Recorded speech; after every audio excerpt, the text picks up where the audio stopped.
မင်္ဂလာပါညီမကတော့ Potato Design School မှာတက်ရောက်သင်ကြားခဲ့တဲ့ Batch 86ကနေမမမြင့်သူပဲဖြစ်ပါတယ်ရှင်။တင်းနဲ့တက်ရောက်ဖြစ်ခဲ့တဲ့ရည်ရွယ်ချက်ကတော့graphic designer တယောက်အနေနဲ့ရည်တည်ခြင်းလို့လည်းဖြစ်တယ်။ပြီးတော့ကိုယ်ပိုင် freelance ပေါ့အဲ့လိုမျိုးလုပ်ချင်တာလည်းပါတယ်ပေါ့။တင်းနဲ့မတက်ခင်ကတော့ဒီ graphic design ဆိုတာကိုဘာလဲတော့မသိခဲ့ Photoshop လည်းကောင်းကောင်းမသုံးတက်ဖို့ပေါ့နော်အခုတင်နေပြီးသွားတဲ့အချိန်မှာ color theory ပိုင်းနေရော graphic design ဆိုတာဘာလဲဒီပုံတွေရဲ့အကြောင်းတွေကိုလည်း product တွေအကြောင်းတွေဘယ်လိုစဉ်းစားရမလဲညာတော့အဲ့လိုတော့သိလာခဲ့ပါတယ်တင်နေတက်နေစဉ် color တွေမှာတော့တင်နေတော့အိမ်စာတွေတော့အများကြီးလုပ်ရတော့ပေါ့နော်ပြီးတော့ဆရာနဲ့လည်းရင်းနှီးခွင့်တွေလည်းရတယ်တကယ်ဖော်တွေလည်းပြောလဲတင်နေသားချင်းချင်းလည်းတိုင်းပဲအိမ်စာတွေလောက်အဲ့လိုမျိုးတော့ရှိခဲ့ပါတယ်ရှင်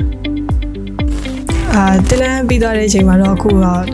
freelance အနေနဲ့တော့အဲ့လိုမျိုးတော့လုပ်နေပါတယ်ပေါ့အကြောင်းတက်နေတော့လုံးဝင်ဖို့ကြတော့အသက်အဆင်မပြေသေးဘူးအခု graphic design ကိုစတင်လေ့လာခြင်းတဲ့သူတွေပဲဖြစ်ဖြစ်အဲ့လိုဆိုရင်ဒီ Potato Design School မှာတော့တက်ရောက်ဖို့တော့ recommend ပေးပါတယ်အခုကြည့်ရှုနေတဲ့သူတွေရောတင်နေဆရာတို့ရောပြီးတော့အတူတူတက်ရောက်ခဲ့တဲ့တင်နေသားတွေရောအကုန်လုံးအထူးကျေးဇူးတင်ရှိပါတယ်ရှင်